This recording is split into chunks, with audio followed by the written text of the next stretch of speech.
Shalom del Kol Israel. Shabbat Shalom para mis hermanos y amigos de la fe. Shabbat Shalom.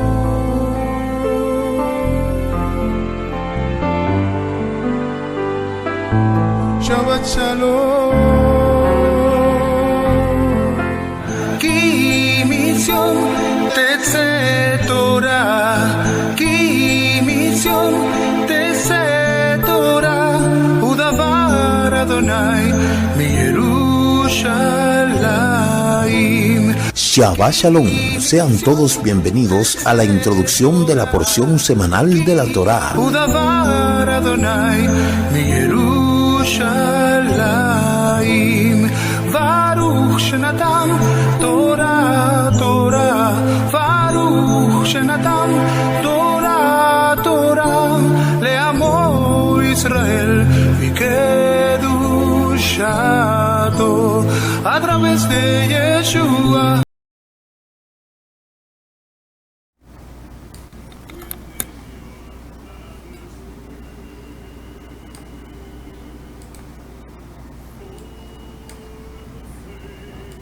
Shabbat Shalom, amados, buenas noches, que el Eterno le bendiga, que el Eterno le guarde.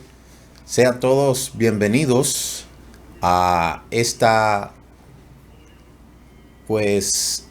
cita que tenemos cada semana con lo que es la introducción de la porción semanal de la Torá. Quien les habla, su amigo y hermano en el Mesías, el Roé Ricardo Mujica. Somos el Ministerio Mesiánico Internacional Directo al Corazón, anunciando la restauración de Israel y de todas las cosas.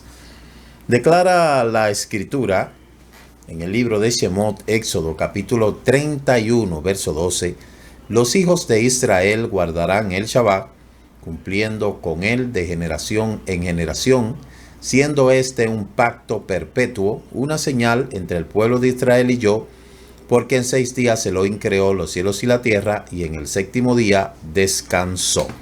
El Shabbat es el día más importante de la semana, y cada viernes a las 8 tenemos una cita para conocer más acerca de la introducción de la porción semanal de la Torá.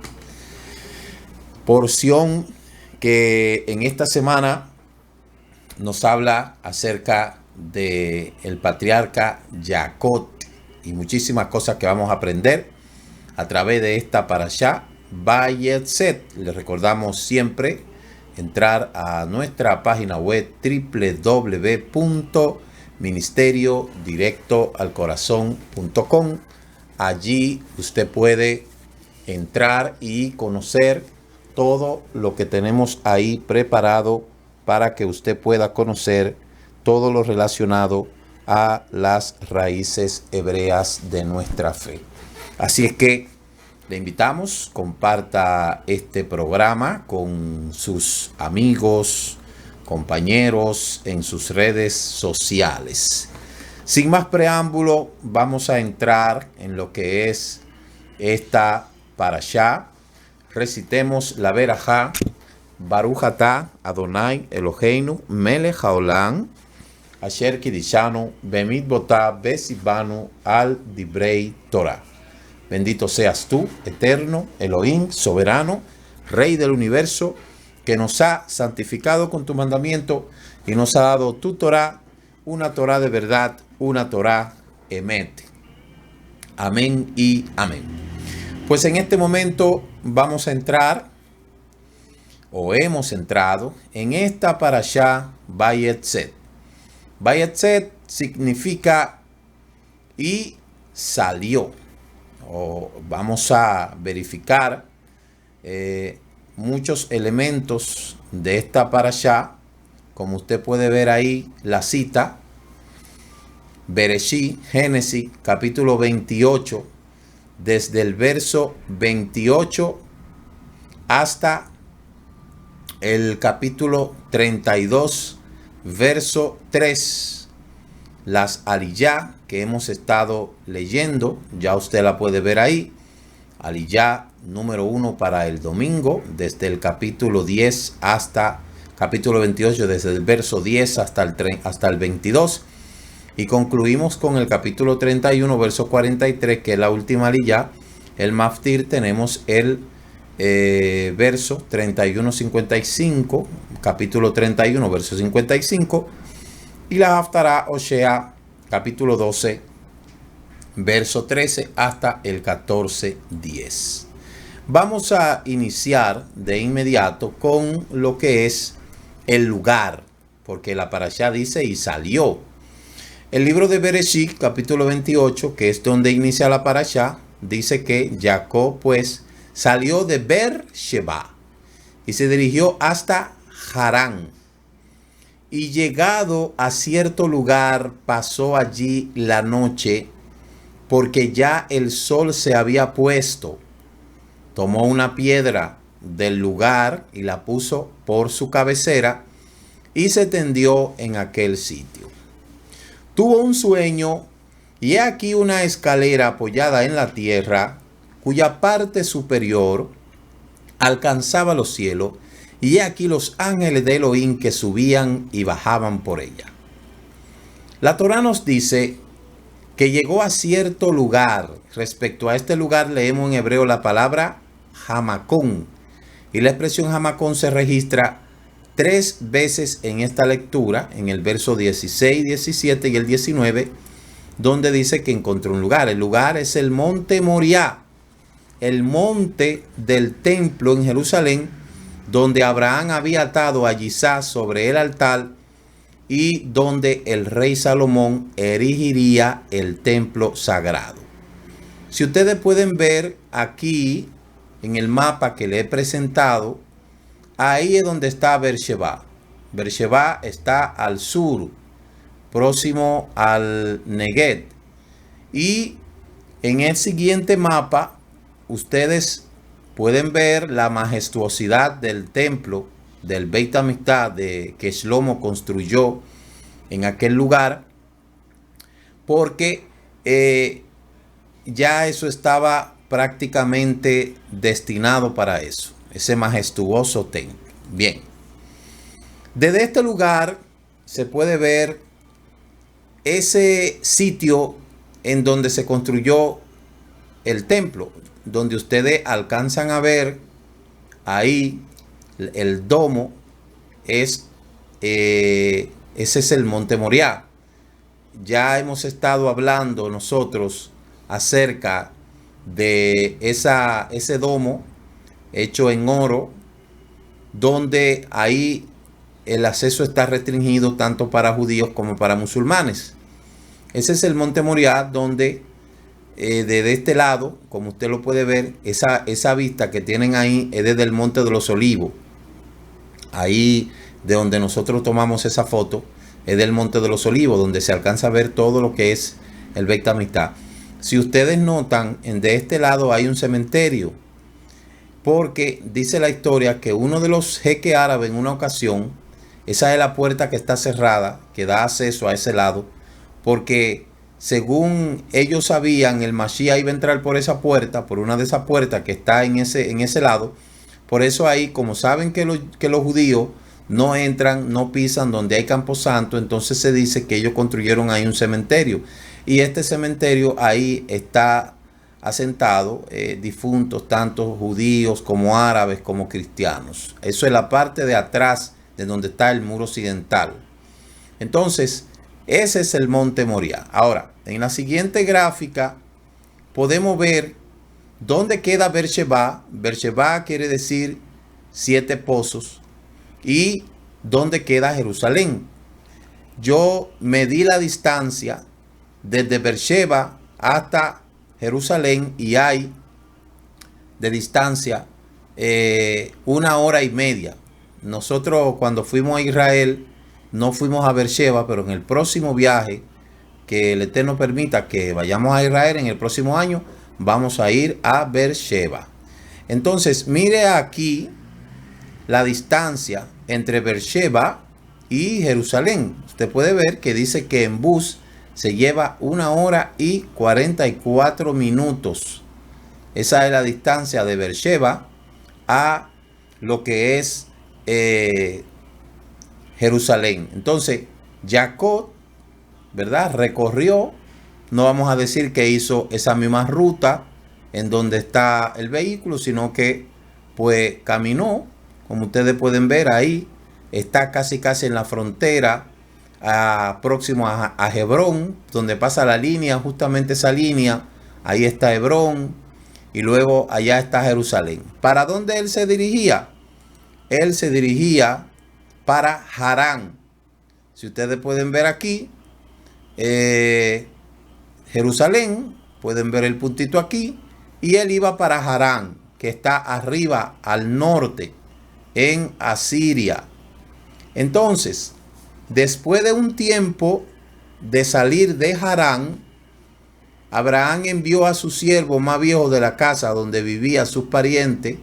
Quizá Harán era una ciudad cercana a la ciudad de Nacol, para buscar esposa para su hijo Isaac, como dice Génesis capítulo 24. Y más tarde Jacob, el nieto de Abraham, fue a Harán con el fin de escapar de la ira de su hermano Esaú y también buscar esposa para dentro de las hijas de su tío Labán, como dice Génesis capítulo 27, verso 42. Ahí usted lo puede leer. Puede leer Génesis capítulo 27, 42 y 46. También 28, 1 del 2 y 10. Entonces allí fue donde encontró a Raquel en el pozo cercano, como dice Génesis capítulo 29 del 4 al 12. Y respecto a esta ciudad, en el siglo 7, antes de la era común, el rey asirio Senaquerí plantó intimidar al rey de Judá, Ezequías, con mensajes en lo que presumía que sus antepasados habían conquistado Harán y otras naciones, como dice Segunda de Reyes, capítulo 19, del 8 al 13, y también Isaías, capítulo 37, del 8 al 13.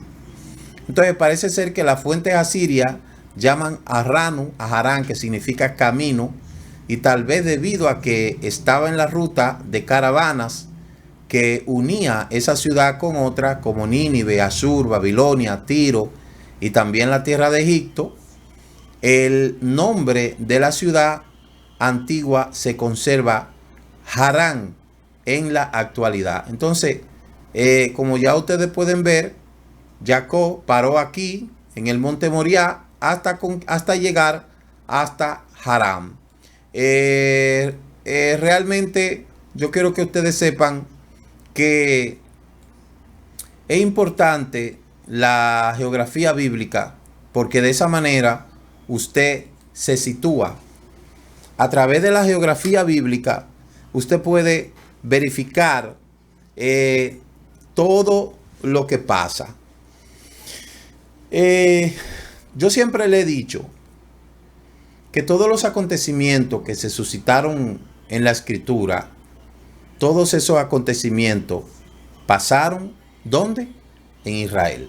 Todos esos acontecimientos relacionados a la escritura. Por lo tanto, la escritura es una historia, valga la redundancia, oriental, donde todos sus personajes eran hebreos, y por eso es que es muy cuesta arriba que ahora, cuando nosotros escuchamos y leemos a través de ciertas traducciones, quieren hacernos a nosotros entender como que todas esas cosas que pasaron no pasaron en el Medio Oriente, y todo eso pasó en el Medio Oriente. Entonces es importante que cada lector que quiere saber la verdad, cada vez que lee en su Biblia, sin importar la traducción, puedan verificar el contexto de la geografía bíblica.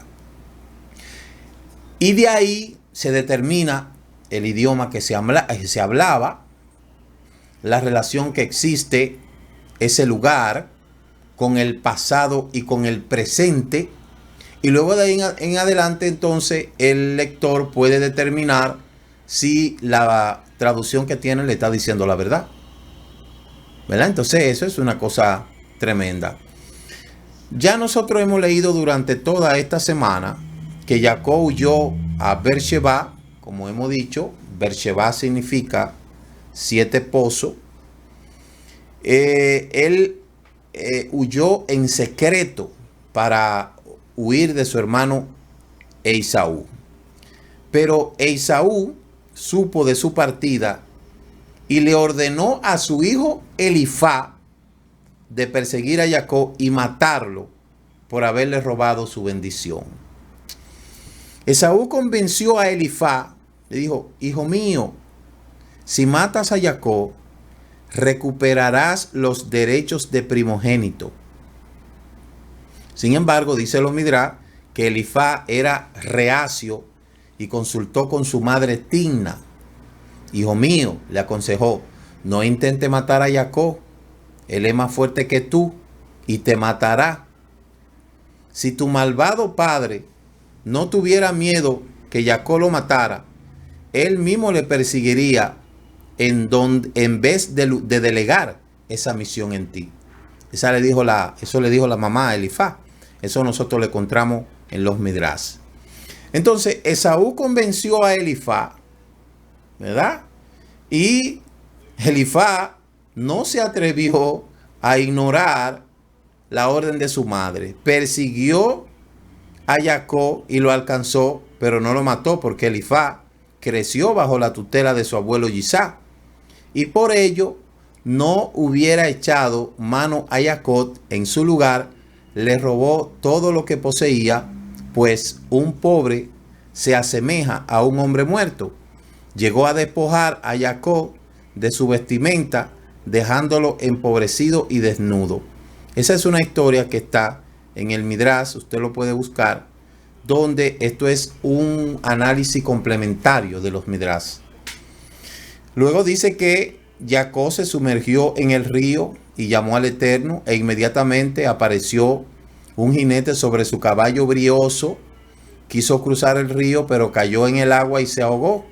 Y Jacob tomó las vestimentas del hombre muerto, las lavó en el río y se vistió. Y como tenía miedo de ser acusado de haber matado al jinete y que la familia del ahogado buscara para vengarlo, escapó hacia el Beit Midrash de Shem y Ebel. Permaneció escondido durante 14 años estudiando. Estoy hablando que esto es una referencia midraística.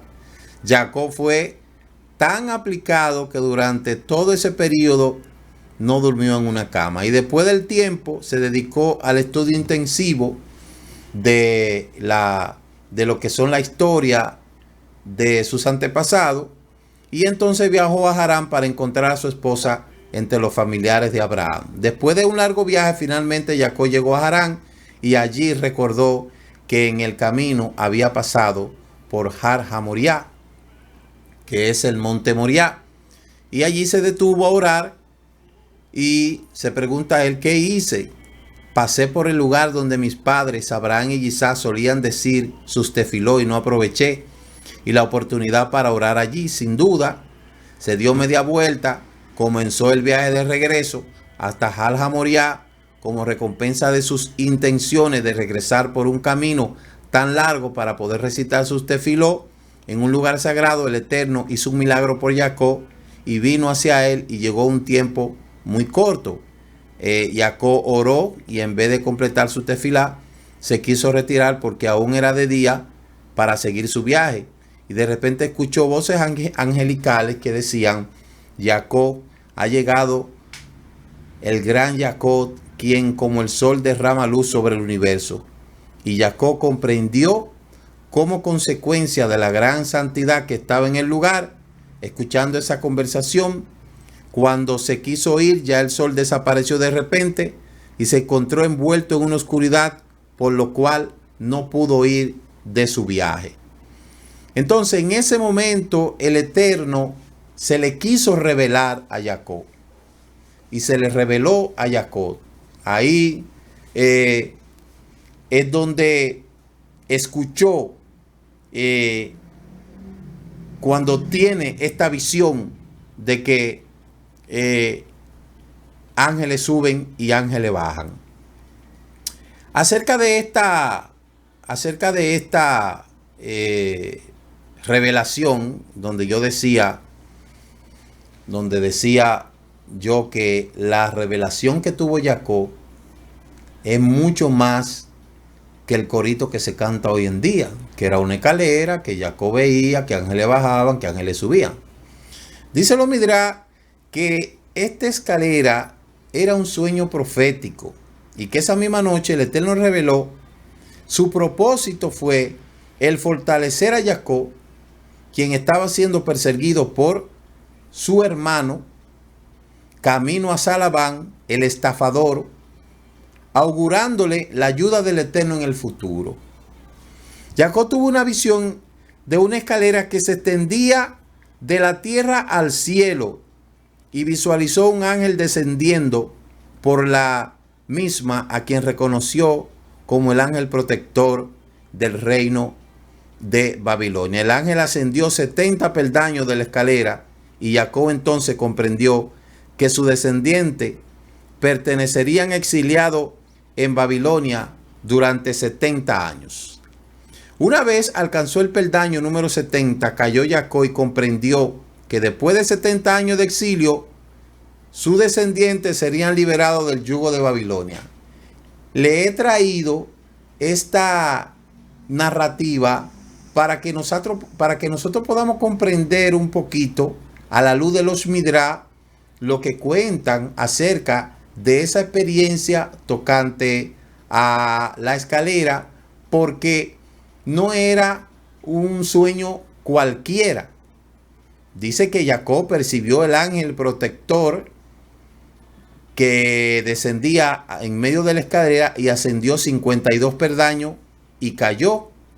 Y Jacob comprendió que como consecuencia que el exilio medianita culminaría después de los 52 años, luego vio al zar de Grecia ascender 120 peldaños y hundirse, presagiando el periodo del exilio griego.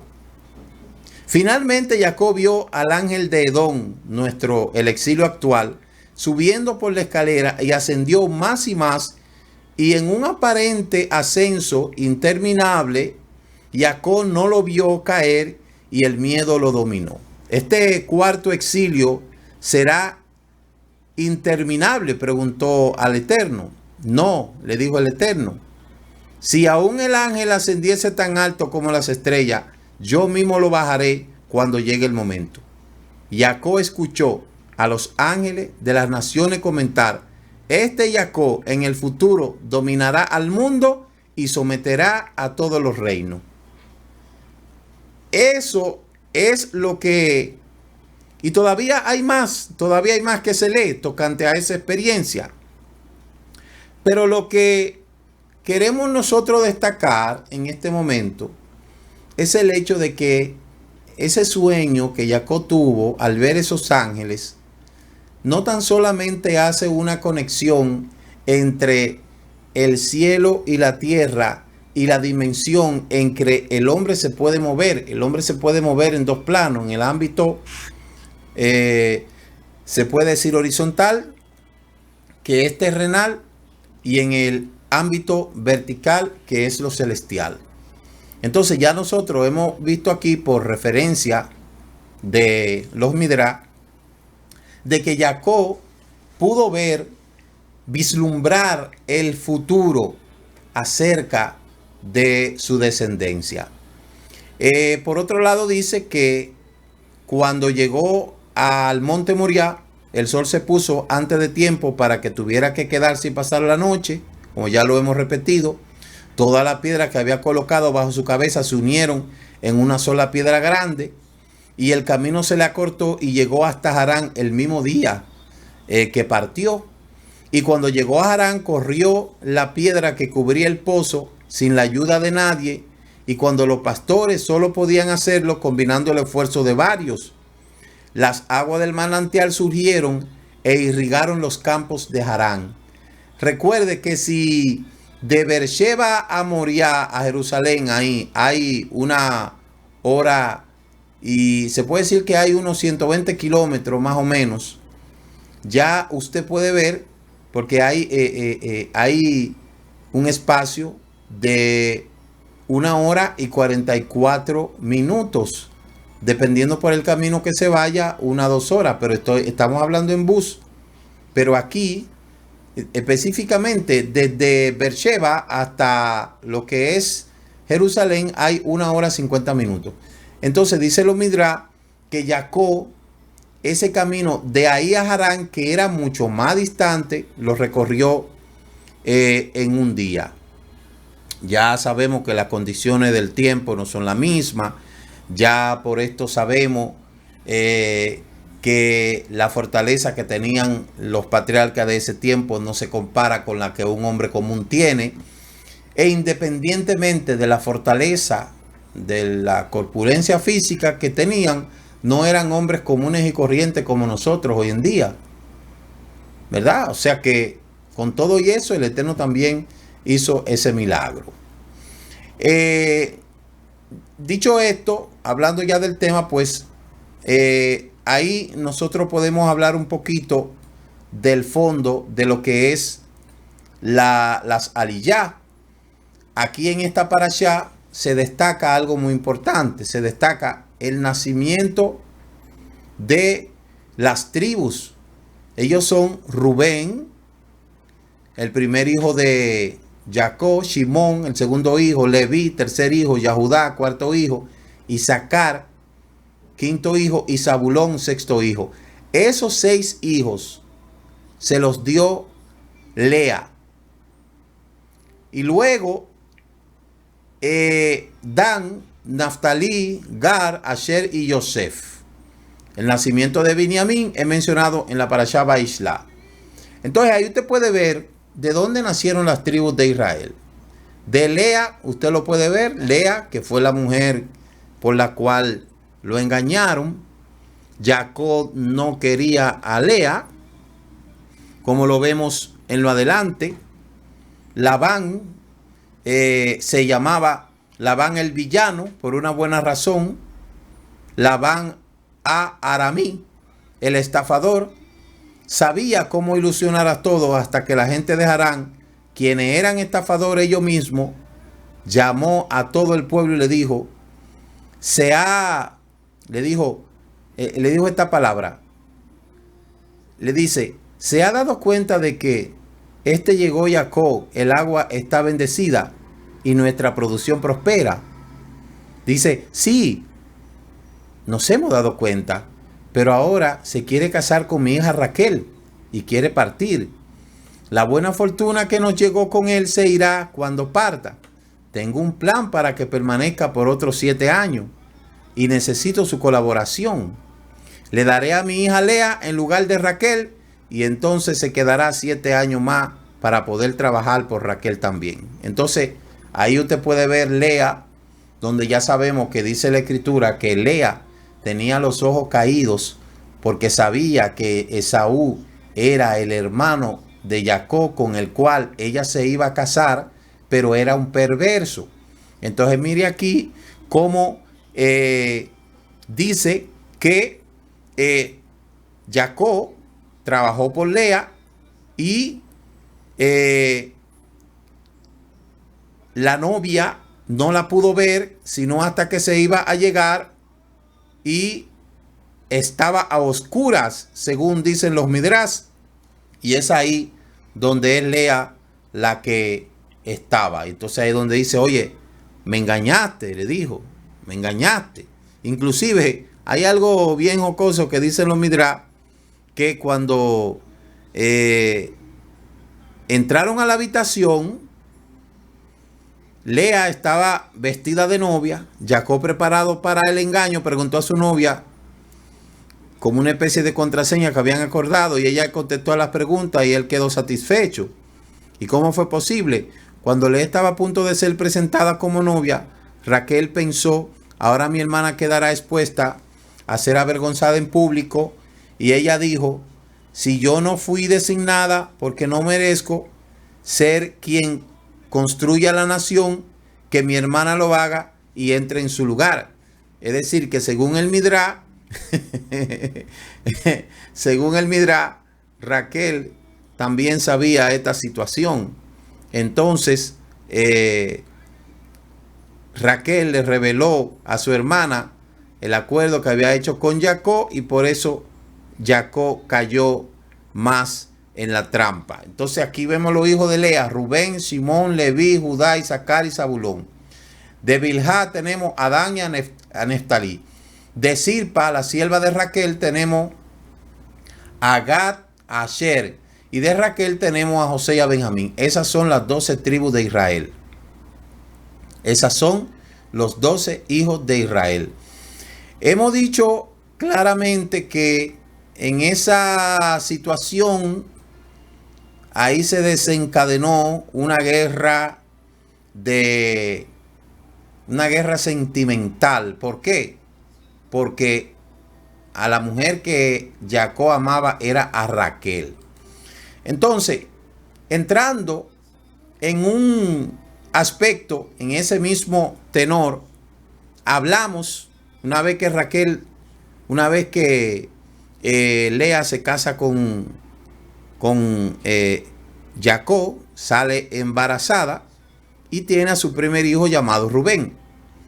Dice la parashá que en una ocasión Rubén venía con unas mandrágoras. Esa hierba que fue prácticamente utilizado como para incentivar el aspecto sexual. Pero tocante a lo que son los hijos, quiero destacar un poco acerca del significado de sus hijos para que ustedes vean la razón por la cual era una guerra sentimental que había allí. Mire, el primer hijo que tuvo Lea se llamó Rubén. Rubén significa: el Eterno ha visto mi aflicción, pues ahora mi esposo me amará. Porque, vuelvo y repito, Jacob no amaba a Lea. Y también existe otra razón por la cual Lea nombró a su hijo Rubén. Presagió a través de una profecía los actos justos que realizaría el hijo en el futuro y lo llamó Rubén, una palabra compuesta de dos palabras, Reu y Ben, que significa: ve la diferencia entre mi hijo y Esaú, el hijo de mi suegro Yitzhak. Si bien Esaú vendió su primogenitura y Jacob no tenía ningún derecho legal de reclamarla, odió a Jacob para quitarle la bendición. El derecho del primogénito también le fue quitado a Rubén y entregado a Yosef. Pero no solo aceptaría que iría en ayuda de Yosef y lo salvaría del pozo. Esaú era un ladrón. Mi hijo será meticuloso, no tocará ninguna propiedad ajena y solo me traerá flores, dudaín, que crecen en las propiedades libres y no privadas. Mire la conciencia que tenía Lea acerca del comportamiento de Esaú. Por eso ella le puso a su hijo Rubén: el Eterno ha visto mi aflicción. ¿Por qué el Eterno ha visto su aflicción? Porque ella sabía que Esaú era un perverso. Y si ella se casaba con Esaú, ella iba a sufrir más. Por eso a su primer hijo le pone Rehubén. Rehubén, el Eterno ha visto mi aflicción. Y también nosotros conocemos que ella ciertamente sabía de que Jacob no la amaba, sino que simplemente Jacob la estaba utilizando como una incubadora para traer a las tribus al mundo. Todas las tribus fueron nombradas por sus madres, y los nombres que le dieron a sus hijos refleja el acto el carácter de sus actos mismos. El segundo hijo que le dio lo llamó Shimón, porque ella dijo: el Eterno escuchó que soy odiada y por lo tanto me ha dado este hijo. El nombre de Shimón se deriva de la raíz Shamá, escuchada. Existen dos letras, Shema y Shama. Shema es escucha y Shama es como oír. Entonces, Shimón viene siendo como escuchado. Entonces, por esa razón le puso Shimón. Ya aquí se distancia un poco de la situación que tenía respecto a lo que era el miedo de casarse con Esaú, y entonces aquí se centraliza en ese desprecio que ella sentía de parte de Jacob. Lo llamó Shimón por una razón profética, presagiando que su descendencia sería malvada y que de este hijo descendería un enemigo del Eterno. Se llamaba Nisi Simri ben Salud, quien traería una mujer madianita al Mishkan. Y en este caso la palabra Shimón se deriva de son enemigo. La pregunta surge: ¿por qué Lea indicaría el nombre de Shimón a un hombre malvado si sería su descendencia? Y de esta forma admitió públicamente que la razón por la cual pronunció este nombre, un descendiente como Sinri, que se debió a Jacob, a quien era un sadik, pero ella no se había liberado totalmente de las cualidades odiosas que poseía la hija de Labán. Acuérdese que era hija de Labán. El tercer hijo que tuvo se llamaba Leví. El nombre de Leví significa Leví, apegado. Entonces él dijo: ahora mi esposo se apegará a mí. En cada hijo que Lea daba, le ponía un nombre en base al sentimiento que ella llevaba sobre sí, ese desprecio que sentía. El cuarto hijo, Yehudá, cuando Lea dio a luz a su hijo, el cuarto, exclamó: ahora exaltaré al Eterno. Yo sabía que Jacob saldría las 12 tribus. Yo pensé que cada uno de sus 4 esposas lo haría por partes iguales y le darán 3 hijos por cada una. Sin embargo, el Eterno me dio a mí un cuarto hijo varón, lo cual es más de lo que me corresponde. Por eso lo llamó Yehudá, que significa ahora exaltaré. El otro hijo, bueno, ya sabemos que fueron de los demás de Bilha y Silpa, y ya de ahí en adelante comienza otra historia. Pero aquí comienza una situación con las mandrágoras de Rubén. Dice la escritura que en un día Rubén estaba en el campo y le trajo a su madre unas mandrágoras. Las mandrágoras, eso está en el capítulo 30, verso 14 al 27. Eso está en la aliyá número 4 de la parashá. Mire qué son las mandrágoras. Usted puede ver ahí esas mandrágoras. Esas mandrágoras tienen una historia muchas veces hasta fuera de lo normal. El caso es que esas plantas es una hierba herbácea donde se dice que tiene propiedades curativas para lo que es la esterilidad. Por esa razón, entonces, le dice Raquel a su hermana: mira, dile a Rubén que me dé las mandrágoras. Entonces, la respuesta que le da Lea es: oye, tú te quedaste con mi marido y ahora también me quieres robar las mandrágoras de mi hijo. Y entonces ahí es donde le dice: bueno, pues te la alquilo. Te alquilo a mi marido que duerma conmigo esta noche por las mandrágoras de mi hijo. Tremendo. Entonces, usted puede ver ahí cuáles son esas mandrágoras. Pitágoras llamó antropomorphum a la mandrágora, que significa figura humana, por cuanto su raíz por la mayor parte consta de 2 piernas semejantes a las del hombre. Aunque no contentos, muchos burladores con esto quieren persuadir que no se nos parecen todos los otros miembros, y así, para engañar al pueblo ignorante e incrédulo, suelen en la raíz de la caña o en aquella de la bórnea esculpir y estrellar todas las partes del hombre, exigiendo cierto granillo de trigo en aquellos lugares del cuerpo, de los cuales quieren que nazcan hierbas en vez de cabellos y pelo, formada pues dichas raíces con este fraudulento artificio. La meten debajo de la tierra hasta que crezcan la barba y cobran una nueva corteza y después las sacan como monstruosa y las venden por cuanto quieren para hacer hijos a una mujercilla estéril que mueren por empeñarse. Pues ya usted puede ver ahí que esta planta, ustedes la han visto en muchísimas películas, hay muchas cosas que se habla de estas plantas, pero es una hierba herbácea que existe en muchos países y usted la puede ver ahí, esa planta, ¿verdad? Por eso se le llama mandrágora, en otros se le dice mandrake, etcétera, etcétera. Eso es una hierba herbácea que sirve, dice que tiene poderes curativos de la esterilidad. Y muchos cuentan que cuando una hierba de esa la arrancan, gritan, supuestamente. El caso es que esa es una especie de mandrágora, como usted lo puede ver ahí.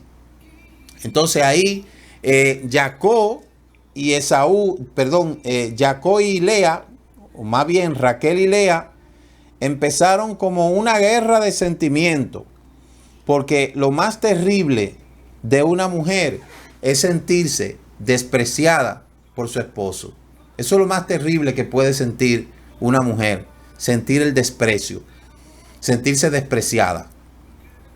Para el desamor no hay lugar, para el desamor no hay forma. Cuando una mujer no quiere un hombre, no lo quiere.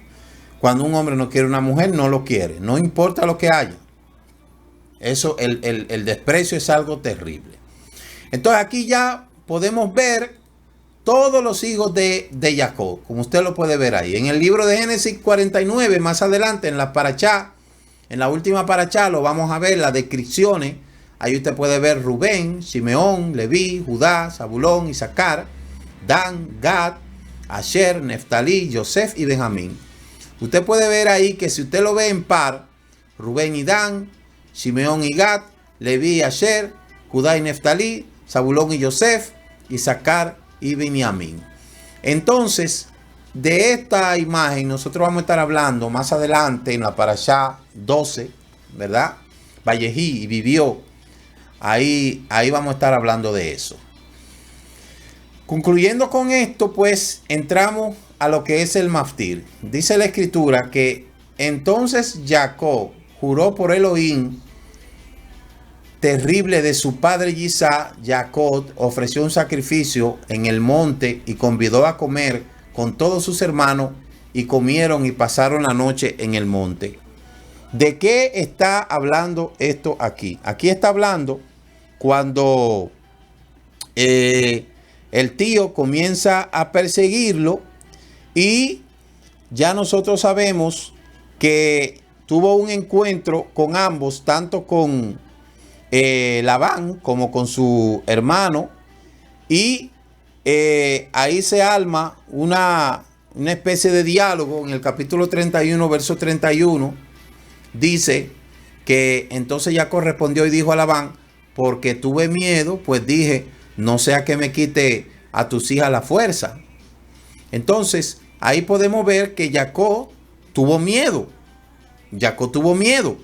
En otras ocasiones hemos abordado el tema de cómo Jacob sintió en ese distanciamiento. Eso lo pueden ver en la parashá del año pasado, cuando Jacob se sentía solo, donde se dice que fue la primera vez que el campamento se dividió, porque por un lado venía Labán a matarlo y por otro lado venía también Esaú. Y ahí es donde se dice que fue la primera vez donde Israel fue dividido. Entonces, de verdad que fue algo bien terrible. Entonces, toda esta parashá, que usted la puede ver en nuestro portal www.ministeriodirectoalcorazon.com, ahí usted puede ver todo lo que habla la Aliyá tocante a lo que es como la treta de amor entre Raquel y Lea y el nacimiento de sus hijos. Por eso es que yo no tomé mucho tiempo hablando de eso, porque ya eso lo abordamos en la parashá pasada. En todo caso, lo que el maftir nos dice aquí es que Jacob, a pesar de ser una persona que reconoció que cometió un error, él estaba dispuesto a enmendarlo. Estaba dispuesto a enmendarlo porque además de todo eso, era su suegro y esos niños eran nietos de él. Raquel era su madre, era su hija, y Lea también. Entonces, a veces las personas no entienden que cuando alguien tiene el propósito, el eterno con él, esa persona, por más beneficiado que sea, no puede ser piedra de tropiezo a la persona con el cual el eterno tiene propósito. Porque todas estas cosas que se vieron ahí del tipo familiar por intereses, da a demostrar que hay personas que no toman en consecuencia ni que los lazos familiares. Labán no tomaba en consideración los lazos familiares porque para él lo más importante era el dinero, el cochino dinero, como dice creo que fue una serie que yo vi que decía el cochino dinero, así es. Por el cochino dinero hay hermanos que matan a otros hermanos. Por el cochino dinero hay padres que matan a sus hijos. Por el cochino dinero, madres contra hijos, hijos contra madre. Porque no hay una cosa más terrible que la ambición. Y Labán era un hombre ambicioso. Labán es el tipo de hombre ambicioso, engañador. ¿Por qué? Porque hay gente que no le va a parar bola a nada de que somos hermanos, que somos familia, nada de eso, de que son mis nietos. La gente no le va a parar bola a eso. El ambicioso no tiene misericordia. El ambicioso solo piensa en él y en él. Y no tiene que ver a quien tenga que sacrificar por su propio bien. Y eso es una triste realidad que vemos en la humanidad. Eso es una triste realidad que la vemos a diario en los medios noticiosos, como familias se matan entre ellos por culpa de esto. ¿Por qué? Porque hay gente que no tiene misericordia de nadie. Y todo lo que se anteponga ante ellos no lo ven como un familiar, sino lo ven como un enemigo. Y están dispuestos a hacer lo que haya que hacer. Eso es propio de la humanidad. Yo creo que esa es una de las cosas más terribles que puede existir en lo que es el genoma humano. Labán era un hombre ambicioso. Labán era un hombre que no le importaba quien sea, si eran sus sobrinos, si eran sus nietos, no le importaba. Entonces, Jacob le dice, oye, yo tuve miedo porque yo sabía quién eras tú. Al final, ahí, ella y ellos hacen una treta de paz y entonces se van en paz y Jacob sacrifica. El que tiene al Eterno en su corazón siempre tiene que estar dispuesto a los convenios de paz. El que es libre, el que tiene Shalom en su corazón, siempre tiene que estar dispuesto a extender la mano, la bandera blanca, siempre que esté de nuestra parte. Siempre que esté de nuestra parte hay que extender la bandera blanca. Aquí en el capítulo 31 se da un caso de que dice, ella dijo, no se enoje mi amo porque no pueda yo levantarme, pues estoy con lo que es común entre las mujeres, y buscó, pero no encontró los ídolos domésticos.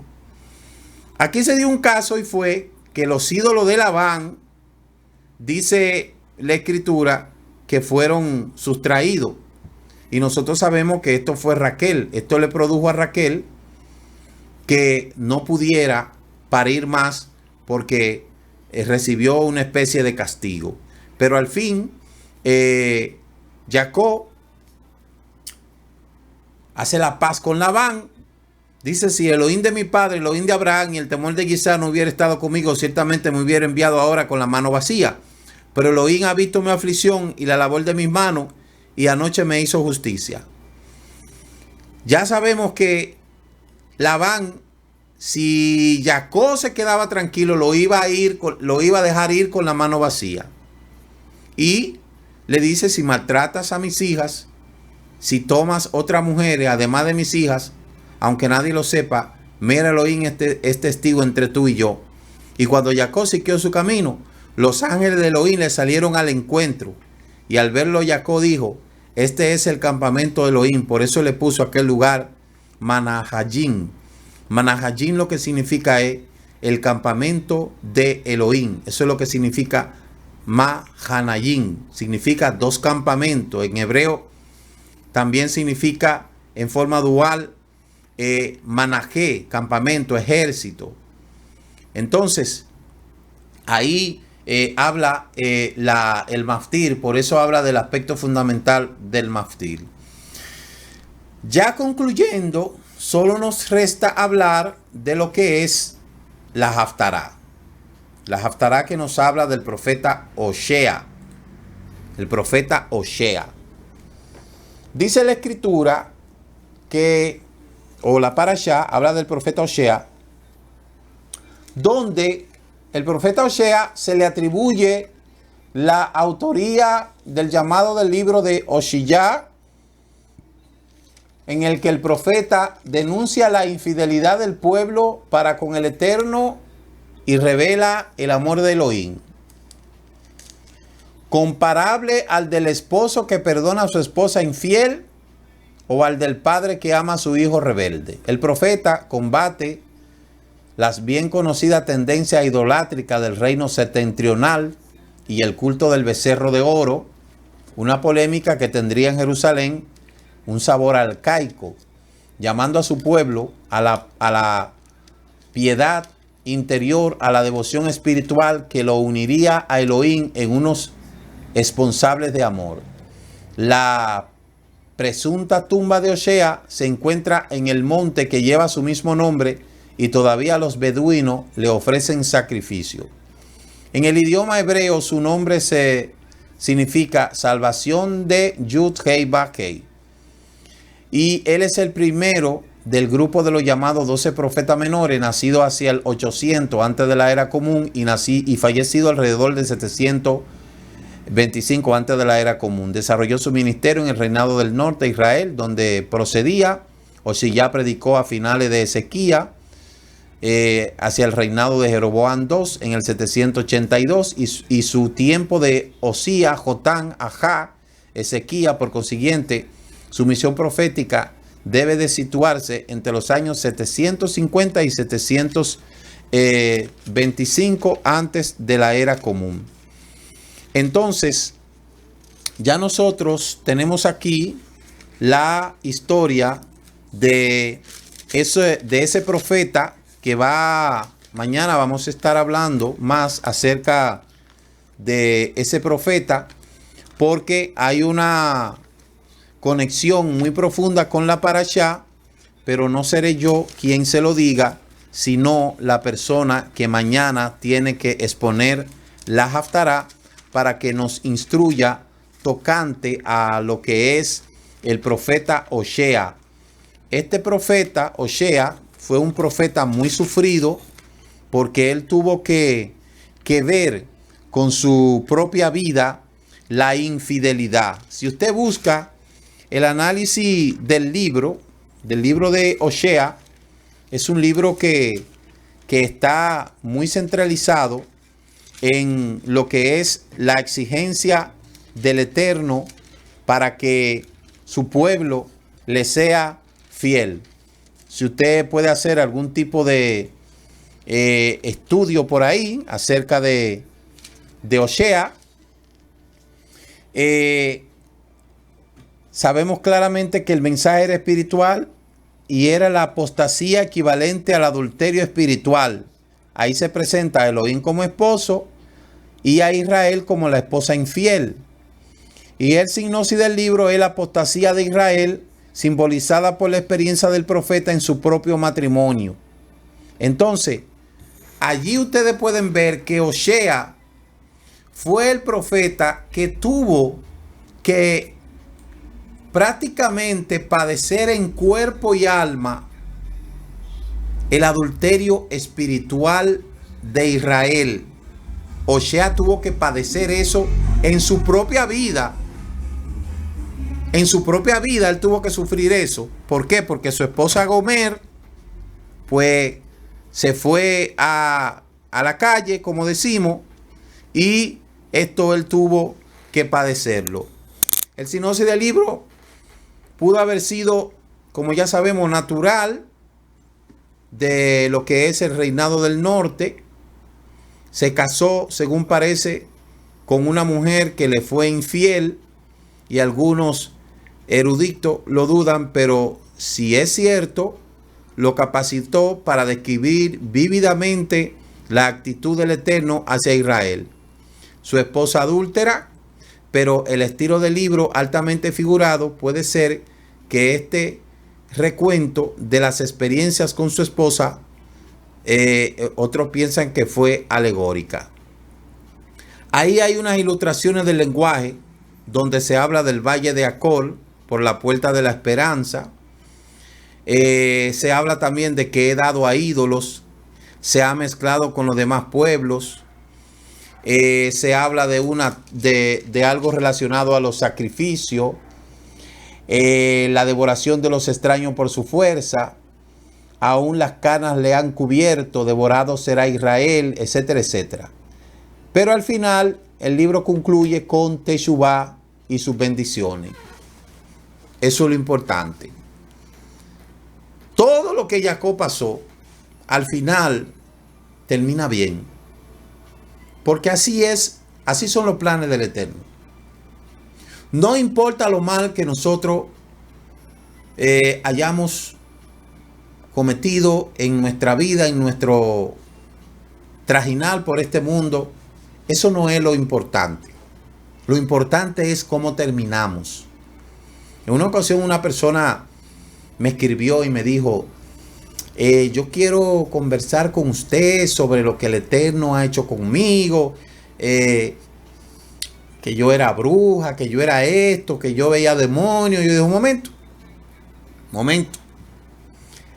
Si la Escritura dice en el libro de Isaías que aunque tus pecados fueran rojos como el carmesí, yo te limpiaré como la blanca lana, aquí no importa que usted haya sido brujo, hechicero, galipote, brujo, lo que sea. Eso no importa. Esas son cosas, hay que sepultarlas en el pasado. Lo que sí importa es lo que usted va a hacer ahora y lo que va a hacer mañana. Porque el único experto en desenterrar el pasado es el Satán. Por eso, cuando una persona decide hacer Teshuvá, yo quiero que usted sepa que al Eterno no le interesa si usted fue lo que usted fue. En las religiones se utiliza esa cantaleta, que yo era esto, que yo era lo otro, que yo era esto. Eso no importa. Inclusive, la Escritura dice que está prohibido hablar de nuestra vida pasada, porque ya esas cosas pasaron. Entonces, ¿cómo es posible que si tenemos una lucha con la Yetzer Hará, usted le va a estar todo el tiempo recordando a su Yetzer Hará lo que usted era antes? Si usted era tramposo, mujeriego, jugador, homosexual, lesbiana, ladrón, atracador, narcotraficante, brujo, hechicero, galipote, lo que usted sea, ya eso no importa. Lo que importa es que usted haya hecho Teshuvá. Y después que haya hecho Teshuvá, haya hecho Tikkun.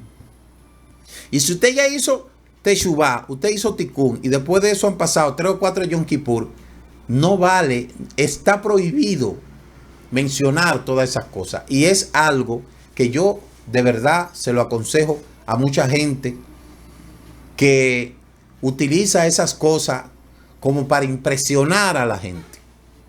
Pero el Eterno no le gusta eso. Porque entonces si una persona era todo eso que yo he mencionado y todos los días vive mencionando eso, ¿qué usted cree que va a hacer la Yetzer Hará? La mala inclinación. ¿Y qué usted cree que va a pasar un día? Esa persona va a mencionar tanto eso que va a volver atrás otra vez. Entonces, yo se lo doy de consejo. No importa lo que usted haya sido. Al Eterno no le importa eso. Ni a mí tampoco. Ni a mí tampoco. A nosotros no nos importa lo que usted haya sido, lo que usted fue. No. A nosotros lo que nos importa es quién es usted ahora y lo que va a ser mañana. Ya del pasado, oiga, pasado, eso está atrás. Entonces, por eso el libro de Osea termina Teshuvá y en bendición. Eso es lo que el Eterno quiere. Y eso es lo que al final pasa con Jacob. Usted ve todas esas cosas que Jacob pasó.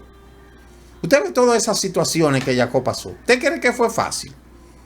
Todos esos problemas con el hermano, con las mujeres, con los hijos, con el suegro. Óigame, es una cosa tremenda. Problema con el hermano. Problema con las mujeres. Problema con los hijos. Problema con el suegro. Problema hasta con la mujer que amaba. Porque entonces Raquel le dice, oye, tú no me vas a dar hijos. Le dice, oye, pero es que no es culpa mía. Pero al final, mire cómo, usted va a ver cómo muere Jacob. Jacob el patriarca. Entonces, nuestra vida no es fácil. Esta vida, señores, no es fácil. Nosotros que hemos elegido seguir estos caminos, no ha sido fácil la lucha que hemos tenido que luchar. No ha sido fácil el camino que hemos tenido que transitar. Pero lo que importa aquí no es lo que hemos pasado en el pasado, valga la redundancia, sino a dónde nos ha traído el Eterno y a dónde nos hará llegar. Por eso se llama procesos. Los procesos son duros, son fuertes, pero al final son satisfactorios. Y eso es lo que cuenta.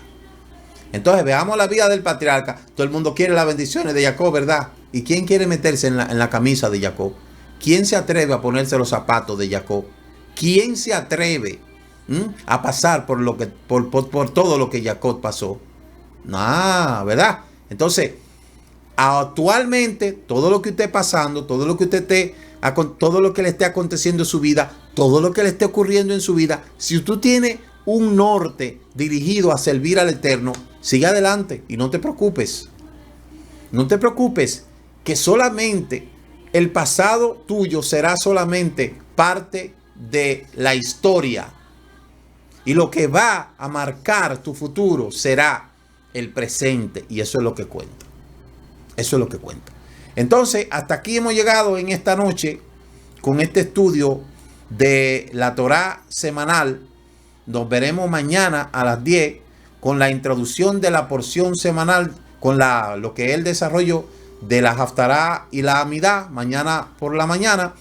Y también les recordamos que este programa es retransmitido por el canal 17 de TV Luz el domingo a las 12 del mediodía, con una serie de canales que se ven en todo el este de la República Dominicana. Así es que nos veremos mañana y que el Eterno le bendiga, que el Eterno le guarde, que el Eterno haga resplandecer su rostro sobre ustedes. Tengan un feliz Shabbat y nos veremos mañana. Shalom, shalom.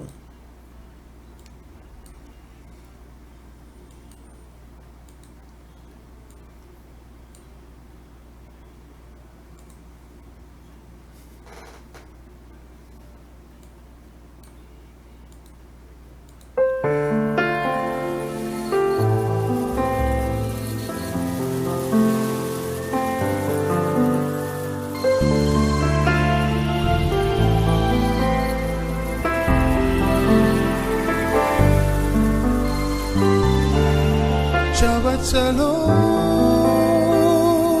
del Kol Israel. Shabbat Shalom para mis hermanos y amigos de la fe.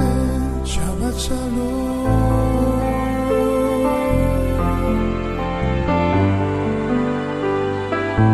Shabbat Shalom.